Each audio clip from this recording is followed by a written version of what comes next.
Welcome to प्रशिक्षण साथी साथी साथी साथी साथी।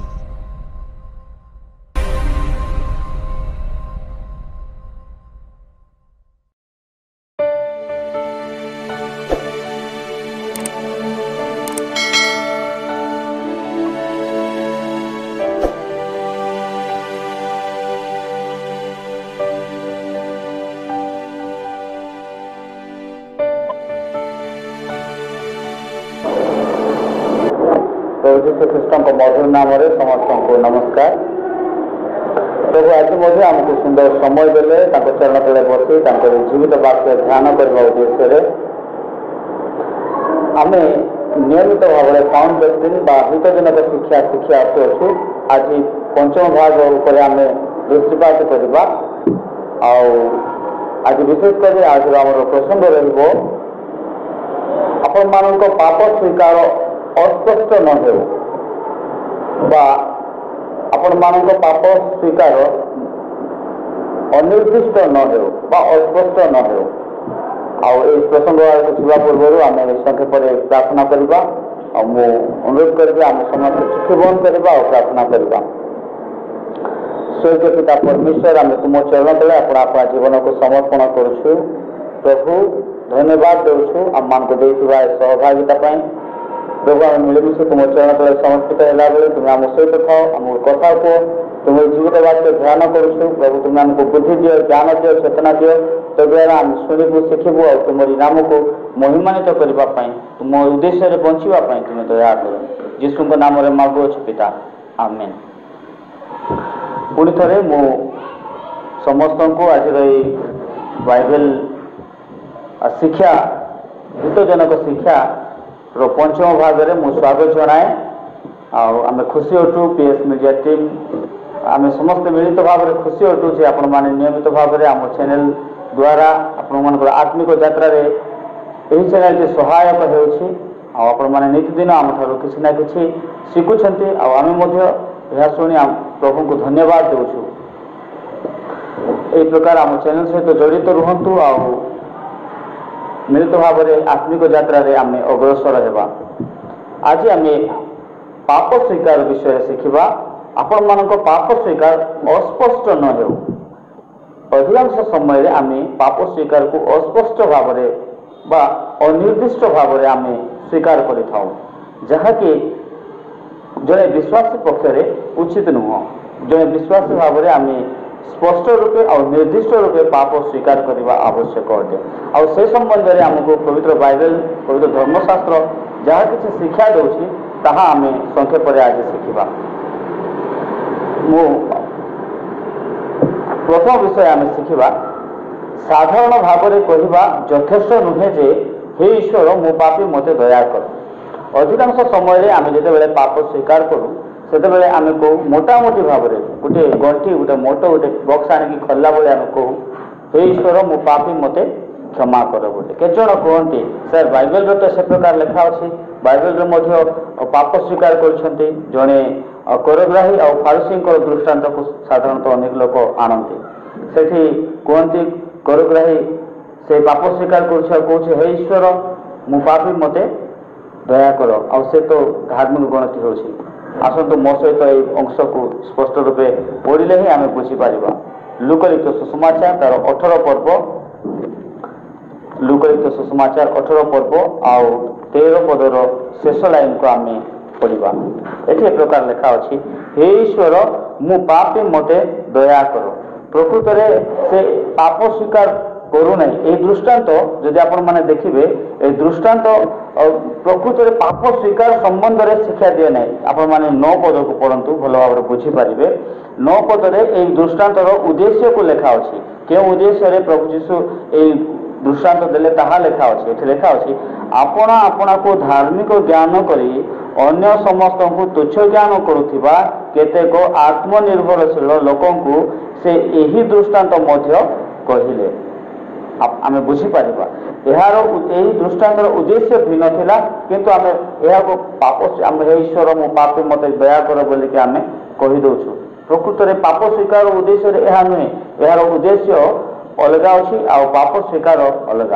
तेणु आम यही प्रकार साधारणतः पाप स्वीकार करें जदि जड़े अविश्वासी यही प्रकार पाप स्वीकार करुचे किसी मात्रा चलो जेहेतु से अविश्वासी बाइबल संबंध में बेसी जानी ना प्रभु को संबंध में बेसी जानी ना से जदि पाप स्वीकार करुचे चलो किंतु जड़े विश्वासी भाव में आम जो पाप स्वीकार करुचु आम मानकर पाप स्वीकार स्पष्ट और निर्दिष्ट होगा आवश्यक।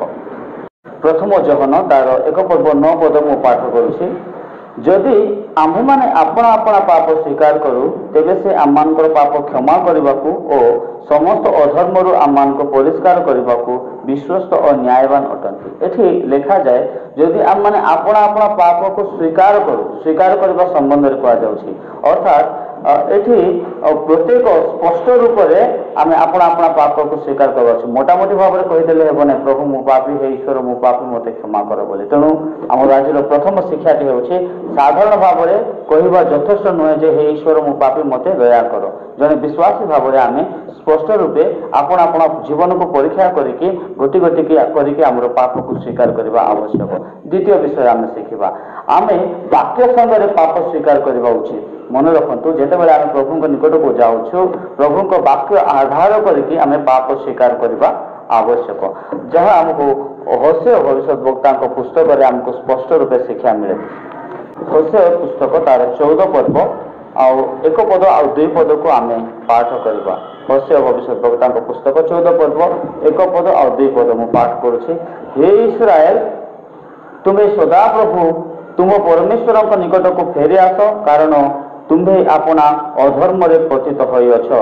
तुम्हें माने वाक्य संगे घेनी सदा प्रभु निकट को फेरी आस ताहाको कुह अधर्म सकल हरण कर और जहाँ उत्तम ताहा ग्रहण कर तहिरे आमे माने अपना अपना अष्टादर उपहार वृष रूप से उत्सर्ग करवा। एठी कहा जाए एठी प्रभु निकट को वाक्य संगे फेरवा विषय कह जाऊँगी। जदि आम 3 पद पाठ करवा आमको पापर परित्राण कौन सी लोक मैंने दे पारे ना। ये गोटे सुंदर उदाहरण दि जाए असुर बोली असुर आमको परित्राण दे पार ना कि अश्व आमको रक्षा कर पार ना हस्तकृत वस्तु आमको परित्राण दे पार ना। आ परित्राण जदि पाइबार अच्छे मुक्ति जदि आमको पाइबार अच्छे आम पाप मोचन होबार अच्छे ताहले आम स्पष्ट रूपे प्रभु निकट को जाए पाप स्वीकार करवार अच्छे। आउ ये पाप स्वीकार कि प्रकार है आवश्यक प्रभु वाक्य अनुसार ये 4 पद लेखा अच्छी आम्भे सेमानकर विपथ गमनर प्रतिकार करवा आम्भे स्वच्छंदरे सेमानकु प्रेम करवा कारण आम्ब क्रोध ताहाठारु निवृत्त होई अछि। अर्थात प्रभुंकर प्रतिज्ञायुक्त वाक्य को मन पकाई प्रभुंक वाक्य आधारित भाव में आम पाप स्वीकार करवा आवश्यक अटे। तृतीय विषय आम शिखा निर्दिष्ट भाव में पाप स्वीकार करने केतोटी उदाहरण विषय आम बाइबल में देखा। निर्दिष्ट भाव में स्पष्ट भाव में पाप स्वीकार कर उदाहरण प्रथम कोरिन्थियो तार 10 पर्व साधु पाउल लिखित प्रथम कोरिन्थियो 10 पर्व आ 6 पद ठार 11 पद जदि आम पाठ करवा कही रखे प्रथम कोरिन्थियो तार 10 पर्व 6 पद ठारू 11 पद पर्यंत एठी अनेक गुड़िया पाप विषय लेखा अच्छी। कौन कौन लेखा अच्छी मंद मंद विषय अभिलाषी प्रतिमा पूजा अनैतिक संपर्क विनष्ट कर्म बचसाकारी ए प्रकार पाप स्वभाव विषय लेखा अच्छी। आउ विषय आपण मैंने जानते कि क्यों मान पाखे सब गुण अच्छी बोलिकी साधु पाउल कहते इमाने एक जदि आपण मान देखिए 1 पद ठारू 5 पद पर्यंत 1 पद ठारू 5 पद पर्यंत सेठी सेमाने होउछंती प्रभु को जानिथिबा लोक निस्तार पर्व विषय रे ज्ञान थिबा लोक सेमाने जल पवित्र आत्मा रे बाप्तिस्मित हेथिबा लोक बाइबल अध्ययन करथिबा लोक इत्यादि इत्यादि। तथापि ए समस्त विषय थिबा सत्ते मध्य सेमानक जीवन रे कोन होउछि विभिन्न प्रकार पाप रही अछि। तेणु आमे से आमे प्रभु ठारे अनेक दिन विश्वासी होइथिले मध्य आमे जन्म ख्रिस्टियन होइथिले मध्य प्रभु निकट में आमे स्पष्ट रूपे पाप स्वीकार करवा आवश्यक अटे। चतुर्थ विषय आमे शिखिबा आ चतुर्थ विषय होछि निज जीवन को परीक्षा करबा उद्देश्य रे बाइबल रे थिबा पाप गुडी तालिका को आमे व्यवहार करबा। पाप बाइबल रे वर्णित थिबा पाप गुड़िकर तालिका को निज जीवन सहित परीक्षा करने उद्देश्य आम व्यवहार करवा। बाइबल रे अनेक गुड़े पाप विषय रे लेखा अच्छी। जदि आम पाप कौन जानिबा नहीं ताहेले आम पाप पापी बोली निजको अनुताप मध्य करिहब ना आ स्वीकार मध्य करिहब ना। तेणु बाइबल अनुसार पाप कौन ताहा हमको प्रथम जानिबा पय पड़िबो आ ताहा आम बाइबल रे लिखिबा। बाइबल रे अनेक गुड़े विषय अच्छे आम कौन पाप आ कौन पाप नुहे ताहा जानि हेबो। सेथिपई प्रत्येक विश्वासी मानक घरे बा निज पाखरे निज जीवन को परीक्षा करने उद्देश्य पाप गुड़िकर गोटे तालिका रहा आवश्यक। ताही आज आम शिखुछु हितोपदेश तार 6 पर्व 16 पदर 19 पद पर्यंत से जो देखिए 6टी पाप विषय लेखा अच्छे। 6टी पाप जदि मार्कलिप्त सुसमाचार तार 7 पर्व 21 पदर 23 पद पर्यंत देखिए सेठी 13टी पाप 13 प्रकार पाप विषय लेखा अच्छे। जदि रोमियो पुस्तक तार 1 पर्व 29 रु 32 पद पर्यंत देखिए 22 प्रकार पाप संबंध में लेखा अच्छे। आपण माने समय नियंतु आ देखंतु गालातियो तार 5 पर्व आ 19 पद 21 पद देखिए 17 प्रकार पाप विषय लेखा अच्छे। प्रथम द्वितीय तिमोथी तार 3 पर्व 2 पद ठार 5 पद पर्यंत जदि देखिए 18 प्रकार पाप विषय लेखा अच्छे। केवल तालिकाभुक्त पाप नुहे ए सब बाइबल पाप आपण माने निज जीवन को परीक्षा करने गोटे गोटे कर पाप स्पष्ट रूप लिखंतु मो जीवन में ए सब पाप अच्छी कि नहीं। जदि अच्छी ताहाको आम छाड़ापी हेबो। जदि नहीं प्रभु को धन्यवाद दे से प्रकार उत्तम अभ्यास आम को पढ़ापी पड़ो। ता व्यतीत आउ केते गुड़ी पाप आम बाइबल नीतिदिन बाइबल अध्ययन करने द्वारा आम जापर ताहाको मध्य आपण माने साधारणतः तालिकाभुक्त करके निजर दर्पण स्वरूप निजको परिष्कार करने उद्देश्य व्यवहार कर पारती। सेथिपई प्रभु दास प्रभु शिष्य से जाकुब ए प्रकार कहती जे प्रभु वाक्य हूँ आमको परिष्कार करने दर्पण बोली। जाकुब तार 1 पर्व तार 23 आ 24 पद लेखा अच्छे। प्रभुंकर जड़े उत्तम उपासक दाऊद से ए प्रकार कहते प्रभुंकर वाक्य होउछि मते चेतना देउछि तुम दास को पाप पाप न करने चेतना देउछि। गीत संहिता 19 11 पद और 12 पद मु आपण मान निमंते पाठ करछि। गीत संहिता 19 11 पद और 12 पद एठी लेखा अछि आहुरी तो द्वारा तुम दास चेतना पाए तहिर प्रतिपालन रे महाफल थाए। 12 पद आपना भ्रांति सबू किए बुझी पारे तुम गुप्त दोषरु मते तुम्हें गुप्त दोषरु मते परिष्कार कर। एठी आम देखुछु प्रभुंक वाक्य ही आमको प्रक्षालन करिथाय। प्रभुंक वाक्य आमको पाप न करबा चेतना प्रदान करिथाय। तेणु आम नीतिदिन पढ़ुवा बाइबल दैनिक बाइबल अध्ययन द्वारा मध्य आम पाप स्वीकार करि परिबा। ता सहित बाइबल रे पाप संबंध में 10 आज्ञा गोटे उत्तम उदाहरण अटे। 10 आज्ञा को जदि देखा सेठी तदनुसार आम अपना अपना जीवन को परीक्षा करहब। यात्रा पुस्तक तार 20 पर्व 1 पद ठार 17 पद पर्यंत 10 आज्ञा विषय लेखा अच्छे। आउ थे कही रखे यात्रा पुस्तक 20 पर्व 1 पद ठार 17 पद पर्यंत प्रभुंकर 10टी आज्ञा बा 10 आज्ञा 10 कमांडमेंट विषय लेखा अच्छे। सेठी प्रथम 4टी आज्ञा प्रभु विरुद्ध में करने पाप संबंध में लेखा अच्छे। जड़े मनुष्य कि प्रकार ईश्वर विरुद्ध में पाप करुच्चे 4टी आज्ञा लेखा अच्छे। पुणी 5 ठारू 10 बा ए प्रकार शेष 6टी आज्ञा मनुष्य मान विरुद्ध में करुवा पाप संबंध में लेखा अच्छे। जदि ये सब पाप को आम तालिकाभुक्त करवा निजर पाप को स्पष्ट रूप स्वीकार करने सब आमको साहाय्य कर। रोमियो पुस्तक तार 3 पर्व रोमियो पुस्तक 3 पर्व 20 पद पाठ करवा।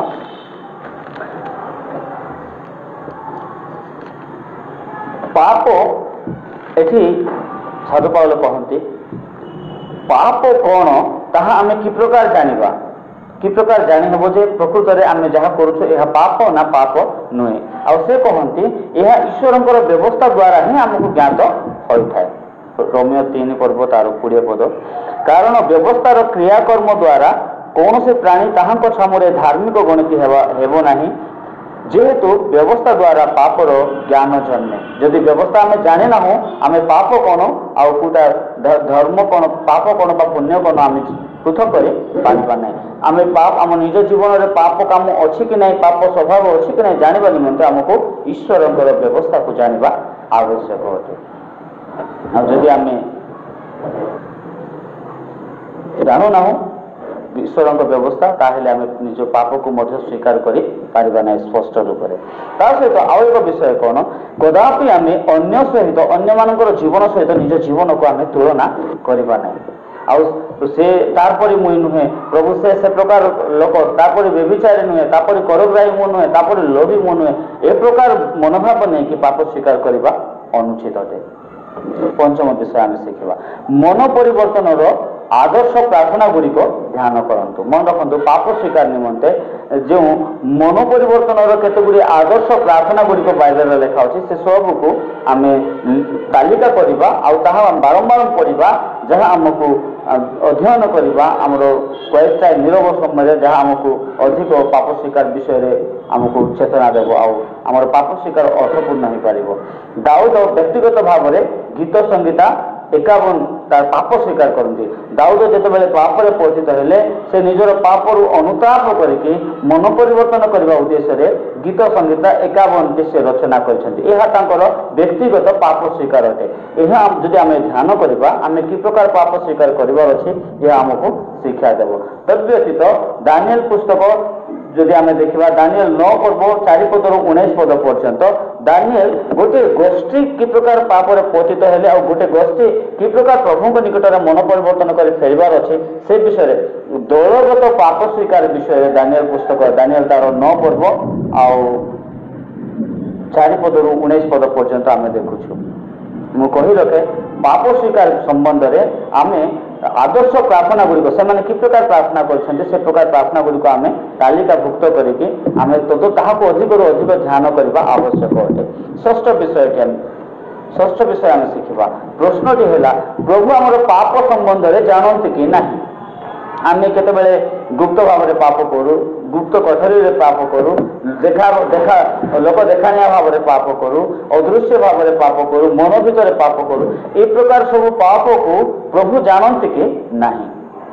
तो प्रकृत में प्रभु आमर पाप को से जानते किंतु प्रभु कहते कौन आम पाप को स्वीकार करवा बोले कि पाप स्वीकार कर अर्थ ताहा नुहे जे आम प्रभु को इनफर्मेशन दौचु, प्रभु को जनाऊँ ताहा भावतु नुहे। आम न जनाइले प्रभु आमर पाप को जानते किंतु पाप स्वीकार होछि कौन अनुताप कर पापर स्वभाव ठारू मन बदलाइबा होछि पाप स्वीकार। प्रभु को इनफर्मेशन करबा होछि पाप स्वीकार नुहे।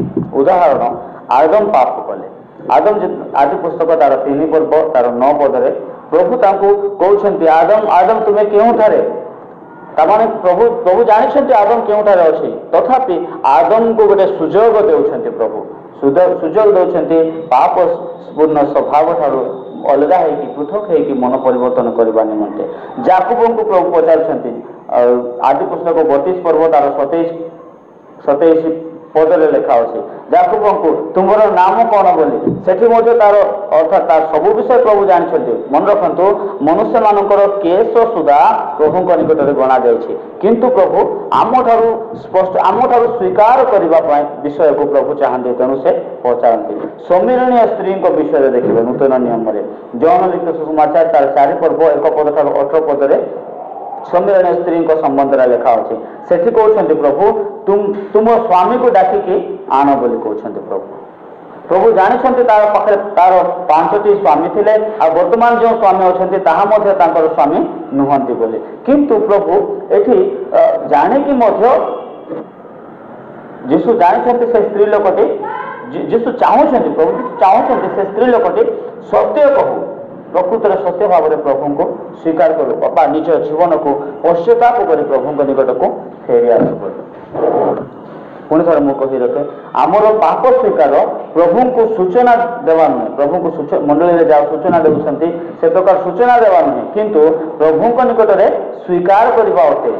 जितेबाला आपण मैंने पाप स्वीकार करुँचे भावतु नहीं मोर पाप विषय में प्रभु को इनफर्मेशन देउछि बा सूचना देउछि ए प्रकार भावतु जे मु प्रभु को निकट में मोर पाप क्षमा निमंते मु स्वीकार करुछि।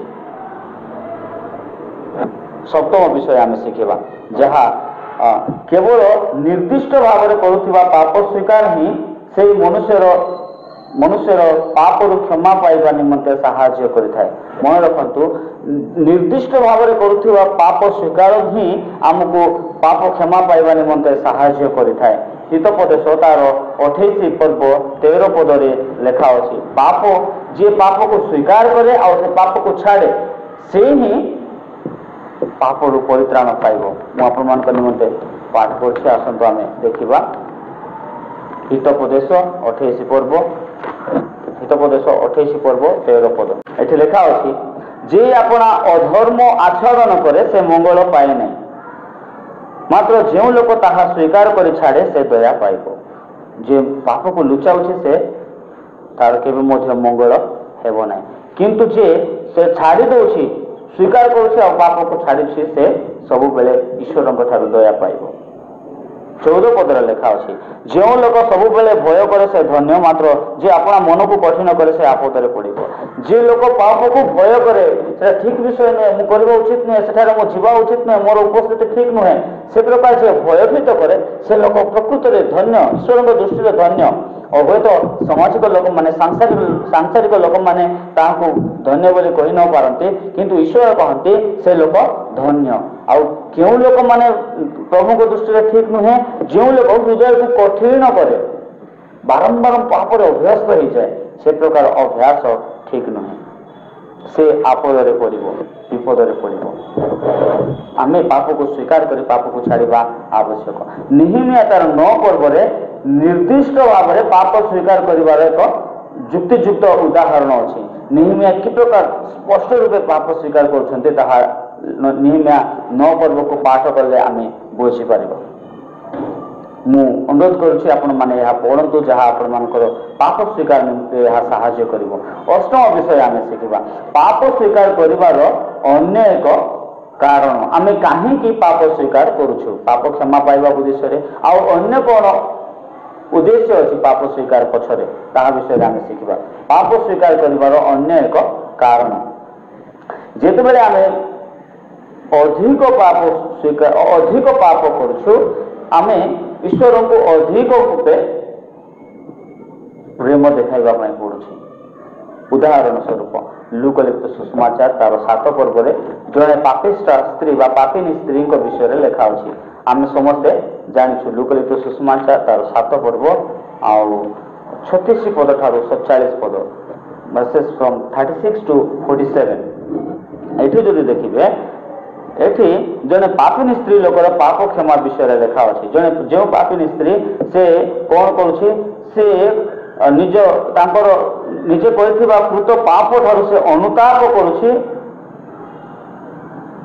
आ से अनुतापर सहित से पाप ताकू अनुताप आउछि अनुताप ता मन मध्य रे एक नम्रतार अंतकरण सृष्टि करूछि आ नम्रतार सहित से ईश्वर निकट को जाउछन्ति प्रभु ईश्वर यीशु कृष्ण निकट को जाउछन्ति। 44 पद लेखा अछि से तांकर अश्रु द्वारा पाप को तांकर पाप को धौत करूछन्ति आ 45 पद लेखा अछि से चुंबन करूछन्ति 46 पद लेखा अछि तांको से अभिषिक्त करूछन्ति। जेते अधिक पाप सेते अधिक प्रभु को भक्ति विषय रे लेखा अछि। आ मन रखंतु एक आमे जेते बेले पाप निबिड़ भाव में अनुताप कर प्रभु निकट को जाऊँ आम अधिक प्रेम ईश्वर प्रति देखाऊँ। ए प्रकार लोक को प्रभु देखिकी कहते कौन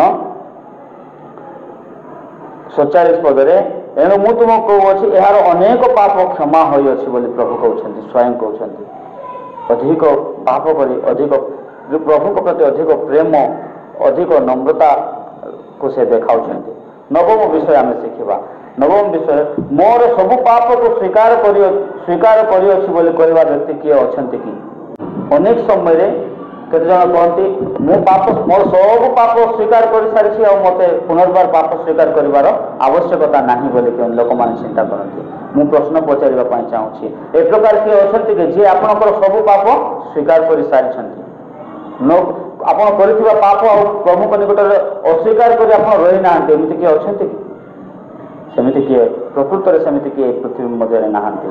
प्रथम जहन तार एक पर्वर 9 पदरे लेखा अछि तेणु आमे अपना अपना पाप को स्वीकार करवा आउ तद्वारा आम कौन करवा पापर क्षमा पाइबा 8 पदर लेखा अच्छी जदि आम कहवा मु धार्मिक मो ठारे पाप ना ताहले आम निजको प्रवंचना करूँ मन रखु तेणु आम प्रतिदिन प्रति मुहूर्त करुवा पाप को नहीं ईश्वर निकट में जाए आम स्वीकार करवा आवश्यक अटे 10 वा शेष विषय आम शिखा उद्दीपना सभा समिति आम पुनर्समर्पण निमंते आह्वान पाई किंतु पुनर्समर्पण अनुताप होई न थाए मन रखु पुनर्समर्पण आउ अनुताप बा मन परिवर्तन दुईटी उभय भिन्न शब्द अटे सभा समिति मानक आम जिते अटेंड करूँ उपस्थित थाउ से प्रचारक माने मन परिवर्तन वाक्य प्रचार करती से डाकती आसतु निज निज जीवन को पुनर्समर्पण करूँ बोले